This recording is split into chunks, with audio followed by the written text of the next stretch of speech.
अच्छा चलिए अब ठीक है। तरवीन जी इतना देर से कहाँ थे? कोई नहीं, फिर से हम लोग को कर लेते हैं ना, आवाज नहीं आ रहा तो फिर से हम लोग कर लेते हैं, ठीक है। चलिए इस क्वेश्चन को फिर से देख लीजिएगा। जैसा कि हमने आपको बता रखा है कि अस्थायी संपत्ति में जो हराज चार्ज होती है वो बुक पुस्तक मूल्य पे चार्ज होती है, वो हमने आपको स्टार्टिंग में ही बता रखा है, ठीक है। तो नेक्स्ट क्वेश्चन अपने को था, यहाँ जो क्वेश्चन ये दिया हुआ है कुछ इनकम्प्लीट है। इंग्लिश में लिखा हुआ है कि रिटर्न ऑन वैल्यू मेथड से निकालना है और रेट ऑफ इंटरेस्ट नहीं दिया हुआ है। हिंदी में लिखा हुआ है तो इसमें कौन सा मेथड है वो कुछ नहीं है। यदि रेट ऑफ इंटरेस्ट नहीं दिया हुआ था तो इस क्वेश्चन में हमें अवधि देना चाहिए था कि इसको कितने वर्ष तक यूज करते हैं। तो सिंपल हम लोग यहाँ पे ले लेते हैं कि 10% का रेट ऑफ इंटरेस्ट आपको है, डिप्रिसिएशन का रेट ऑफ डिप्रिसिएशन जो है वो 10% है, ठीक है। ध्यान रखिएगा इंटरेस्ट बोल रहे हैं उसको डिप्रिसिएशन करेंगे। ध्यान रखना है कि क्वेश्चन में ऐड कर लेंगे 10% डिप्रिसिएशन चार्ज दिया हुआ, तो सेकंड ईयर का जो डिप्रिसिएशन वैल्यू है वो बताना। तो फर्स्ट ईयर का डिप्रिसिएशन कितना हो जाएगा, cost minus scrap value into rate of interest. Cost minus scrap value यहाँ पे होगा और इंटू रेट ऑफ इंटरेस्ट कितना आ जाएगा, 1,20,000 यानी 12,000 आ जाएगा। कितना आ जाएगा, 12,000 आपको ये आ जाएगा, ठीक है। सेकंड ईयर का जब डिप्रिसिएशन निकालेंगे तो कॉस्ट कितना होगा, 1,20,000 माइनस स्क्रैप वैल्यू और माइनस ये आपका 12,000, ये भी डिप्रिसिएशन इसमें से घटेगा जो रिटर्न ऑन वैल्यू मेथड है। कॉस्ट तो इतना हाई ही है, ठीक है, ये तो आपको पता ही है।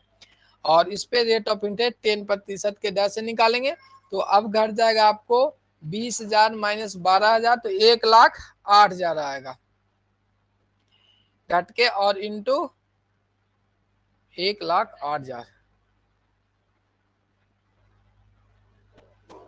चलिए कितना ये हो जाएगा, 1,08,000 आपको। अब इस पे 10% जो राइट है 10 से 10 10 से 10 कितना आ गया आपको, ये आ गया 10,800 रुपया। सेकंड ईयर का जो डिप्रिसिएशन निकल के आ रहा है अरविंद जी वो कितना आ रहा है, 10,800, यानी ये ऑप्शंस क्लियर होंगे। तो क्वेश्चंस आपको उम्मीद है कि इस टाइप से क्वेश्चंस इस बार आपको पूछा जाएगा। स्टेट में तो नहीं पूछा गया था, थ्योरी पार्ट ही रह गया था, लेकिन बीपीएससी में एकदम चांसेस 100% रहेगा कि क्वेश्चंस आएंगे, ठीक है। यहां तक क्लियर। अब आगे बढ़े, नेक्स्ट क्वेश्चंस देखते हैं हम लोग। अब आपको बताना है कि ह्रास का कारण होता है, डिप्रिसिएशन इज कॉज बाय, क्या है, डिप्रिसिएशन इज कॉज बाय आपको बताना है किसके कारण होता है, वो आपको बताना है। मूल उच्चवान से, दुर्घटना से और संपत्ति के उपयोग से, इनमें से कोई नहीं। ह्रास का जो मेन कारण है वो आपको बताना है, वो क्या था। हाँ सी ऑप्शन अरविंद जी का आया है, पूजा जी कमेंट करके बताइएगा। तो सी ऑप्शन राइट आंसर है आपको कि संपत्तियों को यूज करने से उसमें क्या है, घिसावट आती है और क्षय होता है, ठीक है। मेन कारण अपने संपत्तियों को प्रयोग से, सी पूजा जी का भी राइट आंसर से। आगे देखते हैं। अब आपको बताना है कि शेष पद्धति यानी रिटर्न ऑन वैल्यू मेथड का प्रयोग करते हुए एक संपत्ति का मूल्य 20,000 रुपया, उस पे 10% की दर से तीसरे वर्ष के ह्रास की दर को बताना है। मतलब आपके पास दिया हुआ है क्वेश्चन कि जो कॉस्ट आपको 20,000 रुपया है और 3 साल, तीसरा साल थर्ड ईयर का डिप्रिसिएशन बताना है। क्या है, थर्ड ईयर का डिप्रिसिएशन आपको क्या है वो निकालना है। तो पहले तो फर्स्ट ईयर का डिप्रिसिएशन निकाल लेंगे, वो आपको कितना हो जाएगा, कॉस्ट 20,000, 20,000 का 10% तो 2,000 आ जाएगा, ठीक है। सेकेंड ईयर का निकालेंगे तो अपने पास कॉस्ट अब 18,000 आएगा, उसका 10% निकाल लेंगे तो वो आपको 1,800 आएगा। थर्ड ईयर का जो कॉस्ट हो जाएगा वो हो जाएगा आपको 16,200 का 10%। इसको इसमें से घटा के यहाँ पे कॉस्ट लिखते हैं हर असमान वैल्यू, ठीक है। कितना आ जाएगा, 1,020, कितना आ जाएगा, 1,020, 1,620 है। तो कौन सा ऑप्शन है, सी ऑप्शन राइट है। समझ में आ गया, पूजा जी का सी आ गया है। अच्छा तो आराम से निकल जाता है ना 30-40 सेकंड में। नॉर्मली ऐसे ही इजी इजी रहेगा, ज्यादा डिजिट जो है वो भारी नहीं रहेगा। 10,000, 20,000, 50,000 यानी जीरो वाला डिजिट रहेगा। ये नहीं रहेगा कि 8,605 रुपया ऐसे करके नहीं रहेगा, ठीक है। ये सब नॉर्मल क्वेश्चन रहते हैं। आगे देखते हैं।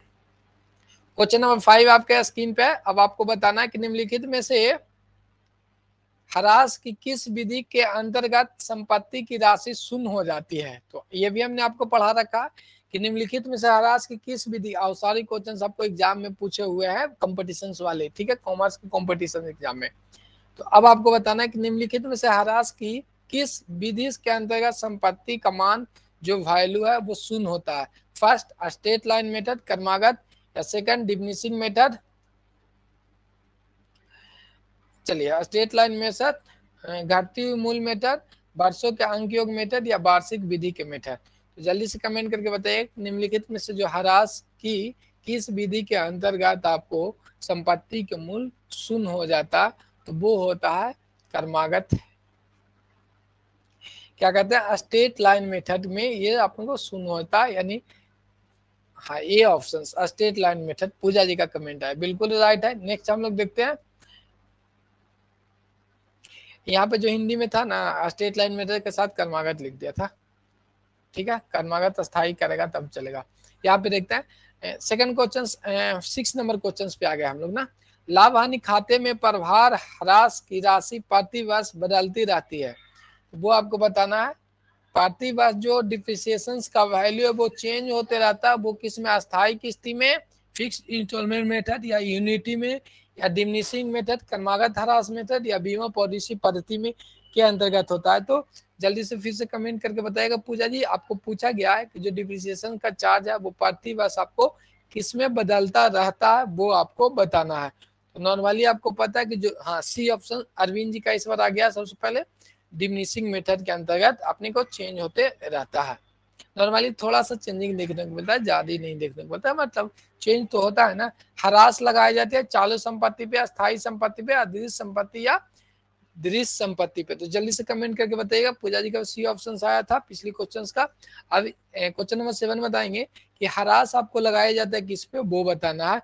जो मेन ऑप्शन है वो अपना बी ऑप्शन राइट आ गया है अरविंद जी का, किस पे, अस्थायी संपत्ति पे। पूजा जी का भी बी ऑप्शन अस्थायी संपत्ति पे, ठीक है।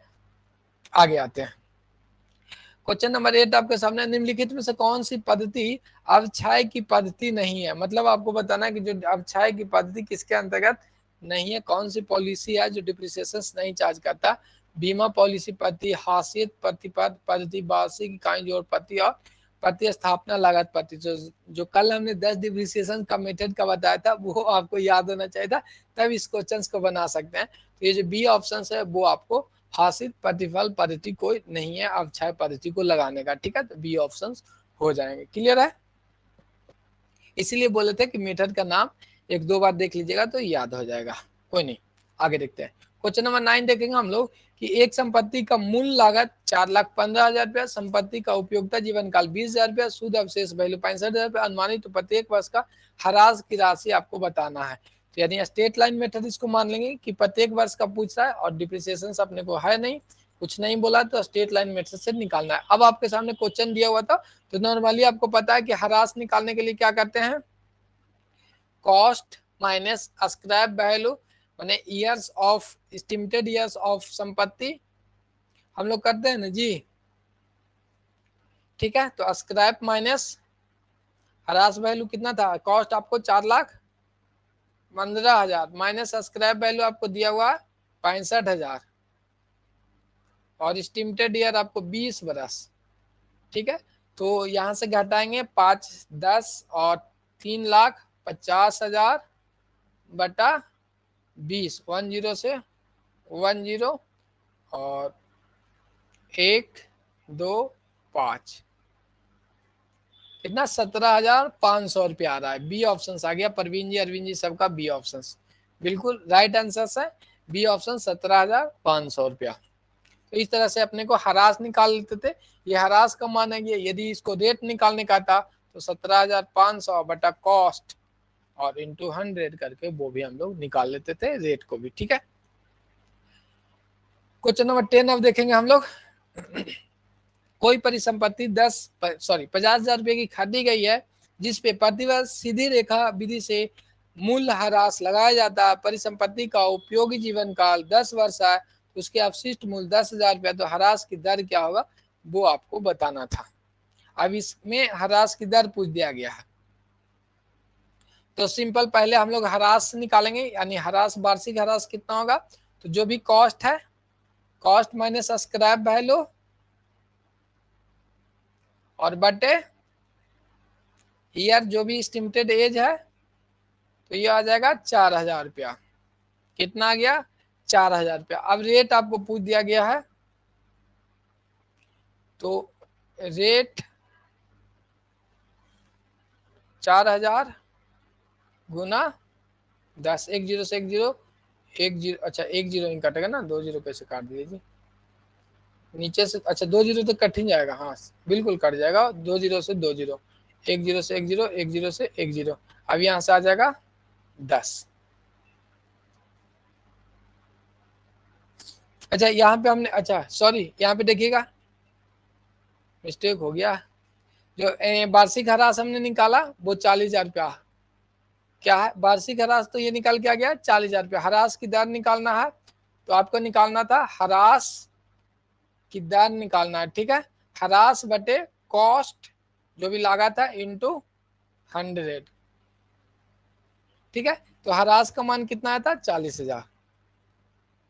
कॉस्ट अपने यहाँ पे कितना है, स्क्रैप वैल्यू थोड़ा ना घटाएंगे, कॉस्ट तो अपना 50,000 है ना, हमने 40 कर रखा था।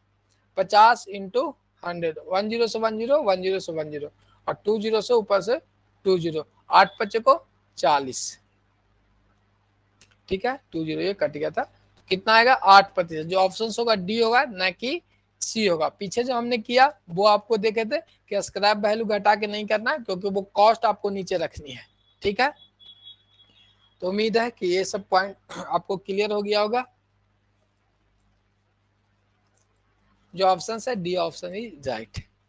तो आज के लिए हम लोग यहीं पे रखते हैं, और कल न्यू टॉपिक के साथ हम लोग आएंगे, और आपकी क्लास 5:05 पे कंटिन्यू रहेगी एप्लीकेशंस पे। और किन्हीं को कोई दिक्कत है तो वो कमेंट करके पूछिएगा, किसी प्रकार की आपके कोई डाउट है तो वो पूछ लेंगे। आज के सेशन से किन्हीं को कोई परेशानी या दिक्कत, कोई टॉपिक ऐसा है जो आपको समझना चाहिए था, वो आप लोग पूछ सकते हैं। और ये दोनों जो निकला वो आपको पता चल गया कि कहाँ से क्या होता है, इसलिए वो बनाए थे। लेकिन अपनी समय अपनी समाप्त है, नेक्स्ट क्लास के लिए हमें भी जाना है, तो टेक केयर से, बाय बाय।